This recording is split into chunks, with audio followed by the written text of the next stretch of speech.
तेरे बार बार झूठ बोलने की वजह से मैंने तुझे दिया था, तूने मेरी पूजा करने का प्रण किया है, लेकिन तूने मेरी कभी पूजा नहीं की, इसकी वजह से तुझे मैंने दंड दिया है। तब व्यापारी हाथ जोड़कर कहता है कि हे भगवान, आप तो दीन दुखियों के दुखों को दूर करने वाले हैं, भक्तों के मनोकामनाओं को पूर्ण करने वाले, आपके रूप को तो ब्रह्मा भी नहीं समझ पाता, फिर भला अज्ञानी आपकी लीला को कैसे समझ सकता हूँ। अब मैं आपकी सदैव पूजा करूँगा, मुझ पर कृपा करें और मुझे क्षमा करें। भगवान उसकी करुणा भरी क्षमा याचना सुनते हैं और जो नौका में भरे बेल पत्र थे वो पुनः धन से परिपूर्ण हो जाते हैं। अगले दिन अपने दामाद के साथ मिलकर भगवान सत्यनारायण की पूजा करता है। पूजा के पश्चात एक सेवक को अपने घर की ओर भेज देता है। आज्ञा पाकर सेवक विभिन्न नगरों में भ्रमण करते हुए जा रहा था और उसने जब अपनी सेवक को घर की ओर समाचार लेकर भेजता है तो सेवक नौका में प्रस्थान करते हैं और नौका अचानक जल में डगमगाने लगती है। पूजा के कर रही थी दोनों, लीलावती और कलावती, लेकिन पति द्वारा भेजे गए सूचक से समाचार सुनकर पूजा से निवृत्त होकर पति से मिलने की खुशी में दोनों ने प्रसाद ग्रहण किए बिना घर से निकल जाते। इससे भगवान सत्यनारायण कृत हो जाते हैं और व्यापारी की नौका जल में डगमगाने लगती। अचानक नौका डगमगाती है तो व्यापारी समझ जाता है कि मेरे परिवार के कुछ सदस्य कुछ भूल हो गई, इसकी वजह से शायद मेरी नौका जल में डगमगाने लगी। तब व्यापारी हाथ जोड़कर भगवान सत्यदेव से कहता है कि हे प्रभु, हमारे परिवार या हमसे यदि कोई भूल हो गई है तो प्रभु क्षमा करें, कृपा करें। भगवान उसकी करुणा भरी क्षमा याचना सुनते हैं। जो नौका में भरे बेल पत्र थे वो पुनः धन धान से परिपूर्ण हो जाते हैं। अगले दिन व्यापारी दमान सेवक सभी सुरक्षित निकल आते हैं और अगले दिन अपने मंदिर पर भगवान सत्यनारायण की पूजा उपासना करते हैं, क्षमा याचना करते हैं। इस प्रकार से व्यापारी की खुशियाँ फिर से लौट आती हैं। व्यापारी पूरे परिवार के साथ अपने घर पहुंचता है और परिवार के साथ जीवन के सभी सुखों को भोग कर अंत में मोक्ष को पाकर वह व्यापारी सीधा वैकुंठ धाम को प्राप्त करता है। इस प्रकार से चतुर्थ अध्याय समाप्त। बोलिए सत्यदेव भगवान की। पंचवें अध्याय में श्री सूर्य जी कहते हैं, फूल रख दें, श्री सूर्य जी कहते हैं कि अन्य कथा आपको सुनाता हूँ, यह कथा जीवन में आचरण करें, चिंता मुक्त होकर यह कथा का स्मरण करें।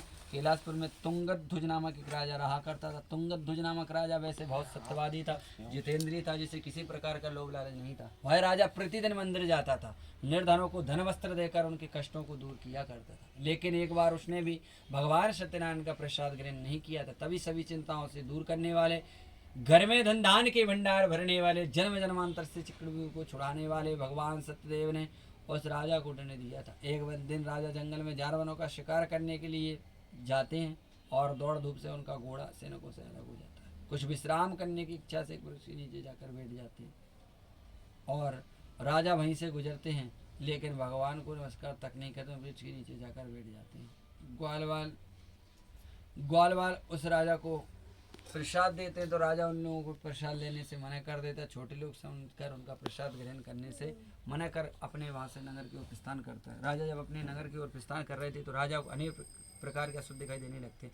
राजा अपने महल के पास पहुंचकर देखता है तो पूरी तरह चौंक जाता है, क्योंकि महल में आग लगी है। महल में पत्नी, पुत्र, पुत्री, राजा का सब कुछ जलकर नष्ट हो जाता है। तब घबराते हुए राजा राज ज्योतिषी के यहाँ जाता है। ज्योतिष के अनुसार ज्योतिषी बताते हैं कि महाराज, अवश्य आपसे कुछ भूल हो गई है, शायद आप उस भूल का प्रायश्चित कर लें तो हो सकता है सब कुछ पहले की तरफ प्रकट हो जाए।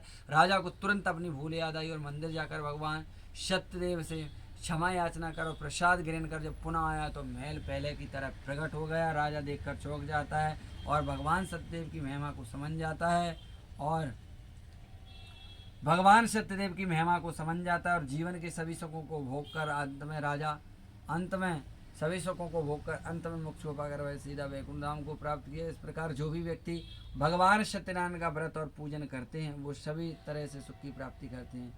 राजा ने जैसे भगवान सत्यनारायण का व्रत और पूजन किया है, उसी प्रकार से भगवान सत्यनारायण का जिन लोगों ने पूर्व जन्म में पूजन किए थे, स्मरण किए थे, कथा का श्रवण किए थे, वो अगले जन्म में भी सभी तरह से सुख की प्राप्ति की है। जैसे कि वृद्ध संत ब्राह्मण जो पूर्व जन्म में भगवान सत्यनारायण का व्रत और पूजन किए थे तो अगले जन्म में वो सुदामा के रूप में उत्पन्न हुए, मोक्ष को पाकर वह भी वैकुंठ धाम प्राप्त किए। राजा अगले जन्म में दशरथ के रूप में उत्पन्न हुए, मोक्ष को पाकर वह भी वैकुंठ धाम प्राप्त किए।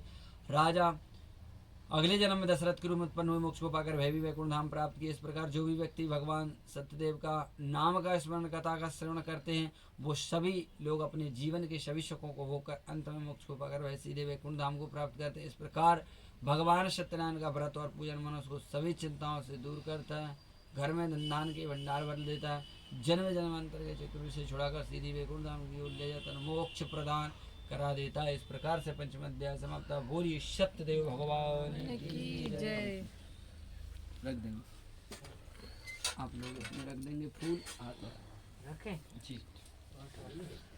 5 अध्याय देते हैं जी, अध्याय तो 4 ही हैं, एक बड़ा है इसलिए उसमें से 5 कर दिए। व्यापारी अपने दामाद के साथ दूसरे नगर में व्यापार करने जाता है और वहाँ से लौटता है। एक अध्याय जहाँ समाप्त हो जाती है। शुभ मुहूर्त में वहाँ से चला और लंबी यात्रा करने के बाद एक नदी पड़ती है। नदी पे पहुँचकर वो भोजन कर विश्राम कर रहा था, तभी साधु के रूप में भगवान सत्यनारायण उसके समीप आए और पूछा कि बाड़क तेरी नौका में क्या सामान है। उसने झूठ बोला, कुछ ना कुछ मांगेगा। साधु मेरी नौका के विषय में क्यों पूछ रहा है? इसलिए उसने कहा कि स्वामी जी हमारी नौका में तो बेलपत्र भरे हुए। झूठे वचन सुनकर रूपधारी भगवान सत्यनारायण कहते हैं कि वैसे तेरा वचन सत्य हो।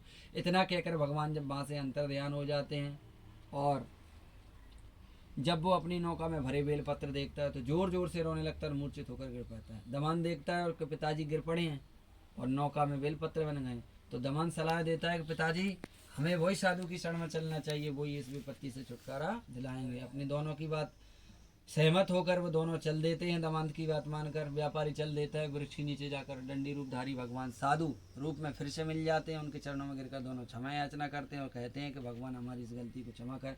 तब भगवान कहते हैं कि बार बार तेरे निश्चय कर पर उतना करने से मैं कृत हो गया हूँ, अब तुझे मैंने ये दंड दिया है। तब व्यापारी और दमांत कहता है कि प्रभु आप तो दीन दुखियों के दुखों को दूर करने वाले, भक्तों की मनोकामनाओं को पूर्ण करने वाले, मेरी इस गलती को क्षमा कर दें। भगवान उसकी करुणा भरी क्षमा याचना सुनते हैं और उसको क्षमा कर देते हैं। नौका में भरे बेलपत्र थे वो पुनः धनधान से परिपूर्ण हो जाते हैं। व्यापारी और उसका दमान दोनों फिर वहाँ से अपने नगर की ओर प्रस्थान करेंगे। उससे पहले एक सेवक को उसके घर भेज देते हैं। इधर लीलावती और कलावती दोनों ही भगवान सत्यनारायण की पूजा कर रही थी। पति और दमान शीघ्र लौटे आए और वे सेवक जो व्यापारी भेजता है वो घर पहुंचता है। घर पहुंचकर लीलावती और कलावती को व्यापारी और दमांत की लौटने की सूचना देती हैं। पति से मिलने की खुशी में दोनों प्रसाद ग्रहण नहीं करें और घर से नदी की ओर चली देती हैं। इससे भगवान सत्यदेव क्रुद्ध हो जाते हैं और व्यापारी की नौका जल में डगमगाने लगती है। जब नौका डगमगाती है तो व्यापारी समझ जाता है कि मेरे परिवार के कोई सदस्य कुछ भूल हो गई है, नौका कैसे अचानक डगमगाने लगी।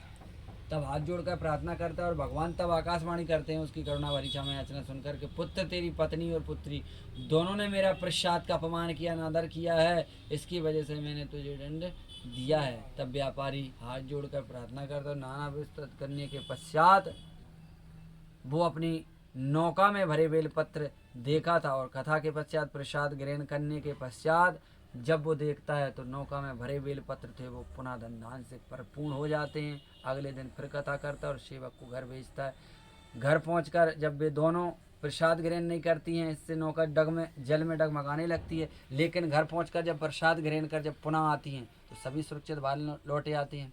घर पहुंचकर आसपास के विप्र बंधुजनों के साथ, परिवार के लोगों के साथ मिलकर वह भगवान सत्यनारायण की पूजा करता है। पूजा के पश्चात सभी वे प्रसाद बांटकर स्वयं को प्रसाद ग्रहण कर इस प्रकार से व्यापारी की खुशियां फिर से लौट आती हैं। व्यापारी का पूरा परिवार जीवन के सभी सुखों को भोग कर अंत में मोक्ष को पाकर सीधा वैकुंठ धाम को प्राप्त करता है। इसलिए ये 2 अध्याय हो जाता है। दोबारा सुना था मैंने।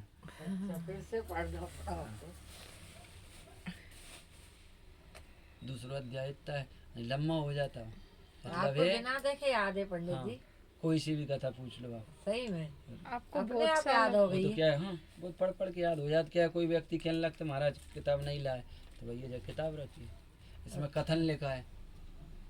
व्यापारी के कथन को सुनकर राजा ने कहा कि सत्यनारायण का व्रत और पूजन करने से आपकी सभी मनोरथ पूर्ण होंगी। तो व्यापारी सुन के आया, फिर उसने लीलावती को प्रसाद दिया। इसमें प्रसाद का लिखा नहीं है अच्छा, तो अपन उसको जोड़ते हैं अपने दिमाग से, हाँ, क्योंकि वह जब वहाँ से आया तो उसके बच्चा कैसे हो गया, हाँ, बच्चा कैसे हो गया, सोचने वाली बात है। बच्चा किस चीज़ से हुआ भाई? प्रसाद दिया होगा, कथा के बारे में बताया होगा, तो वो प्रसाद का महत्व और भगवान सत्यनारायण का स्मरण, उससे उसके संतान हुई। लीलावती के कलावती नाम पुत्री हुई। हाँ, अच्छा, फिर वो कलावती जैसे सूर्य बढ़ता है या चंद्रमा बढ़ता है, इसमें चंद्रमा का वर्णन है।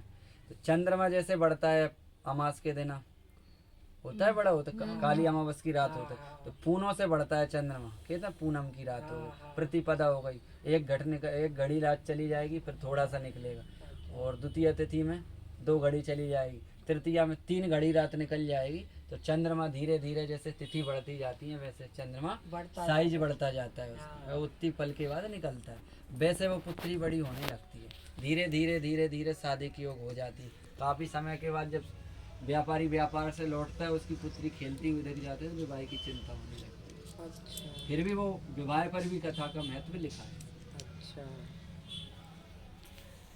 ऐसी कथा है, कथा से ये नहीं है, ये तो कथा है, मतलब इन लोगों ने ऐसा किया, इनके साथ ऐसा हुआ, कथा का महत्व सार ये है कि इन लोगों ने बोलो तो करो, अन्यथा झूठ मत बोलो, सत्य ही सत्यनारायण।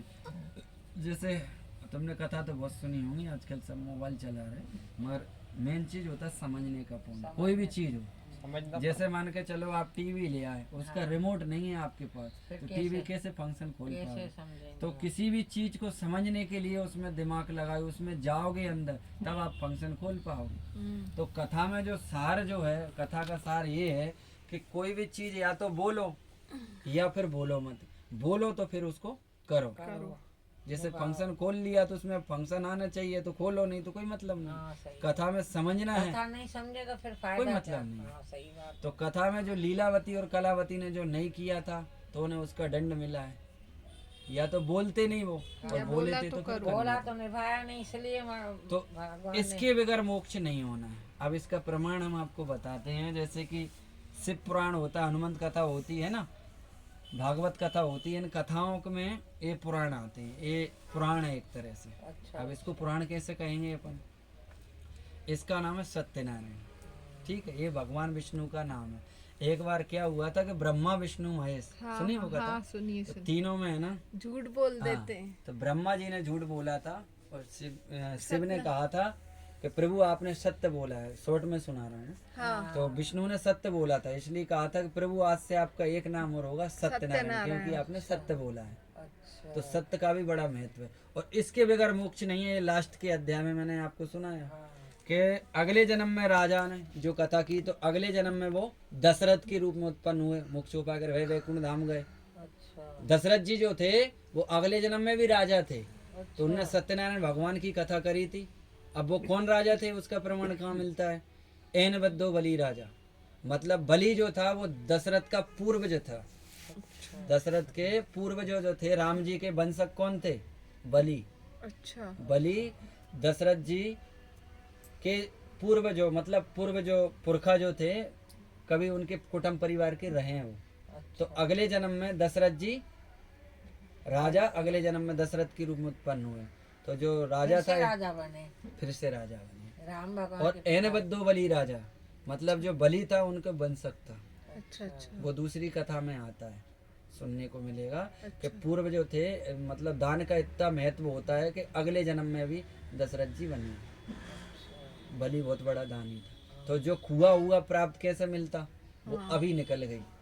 जो 11 तिथि जो पड़ी थी अभी, हाँ ये वाला व्रत किया था कौन ने? दशरथ जी ने। तो उनको खोया हुआ वापस मिला है, मतलब दोबारा से वो राजा बने। जो अभी पीछे निकल गई ना 11 तिथि पड़ी, वही 11 तिथि। और सुदामा कौन बने बोल रहे थे? अगले जन्म में ब्राह्मण जो थे, वो अगले जन्म में सुदामा के रूप में उत्पन्न हुए, मोक्ष पाकर वैकुंठ नाम प्राप्त किए। अब अलग अलग कथा आती हैं, हरि अनंत हरि कथा अनंत, उसका दूसरा वर्णन नहीं मिलता है। सुदामा कोई चुरा के चने नहीं खाए थे, पता है? चोरी नहीं की थी सुदामा ने। ऐसे बोलते हैं ना, जैसे टीवी में तो बोल रहे थे कि कृष्ण भगवान के सुदामा ने इसलिए दुख देखे कि उनको चने बांध के दिए थे, तो खा गए थे। तो उनके चने भी यही खा गए कृष्ण जी के। क्यों खाए थे ये तो पता नहीं, ये से बता रहे थे टीवी में। ये होता है सत्संग। अगर कथा हो गई, आपके मन में 2 सवाल रह गए, तो कथा का कोई मतलब नहीं होता। जैसे आप अच्छे लोगों के साथ बैठोगे तो कुछ अच्छा सीखने को मिलेगा, और मान के चलो दुष्ट व्यक्ति के साथ बैठोगे तो एक ना एक दुष्टता आ जाएगी आपके अंदर। संगत का भी बड़ा प्रभाव होता है, फिर व्यक्ति का भाग होता है और कर्म होता है। तो जैसे मान के चलो एक आम का पेड़ लगाया, सुदामा का भी सुनाऊंगा मैं आपको। एक आम का पेड़ मैं लगा सकता हूँ, उसको बोलेंगे अपन कर्म।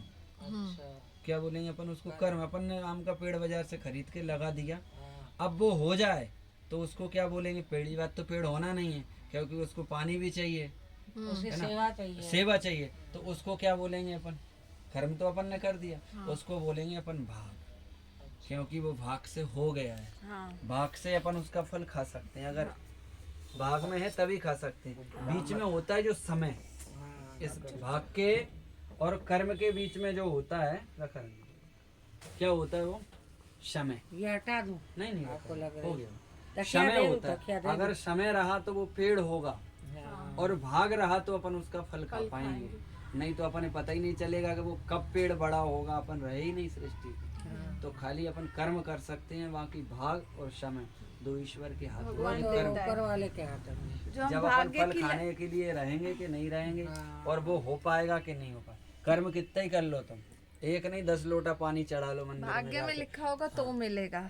बस उसको कर्म के अनुसार अपन कम ज्यादा कर सकते हैं, अच्छा वृक्ष बन सकता है वो, हाँ अगर उसमें अगर समय और भाग अपना अब अच्छा हम है। तो सबका अच्छा करते हैं, हम चारों, लेकिन ऐसे ही भाग साथ भगवान नहीं ने दे भाग रहा। दिया है, लक कहीं भी साथ नहीं हाँ, देती। अब वो सुदामा की कथा पे चलते हैं, ये तो हो गई बात भाग वाली। सुदामा की कथा ऐसी आती है कि उज्जैन में वो आश्रम है जहाँ सुदामा और कृष्ण पढ़े हैं, संदीपनी आश्रम। हाँ,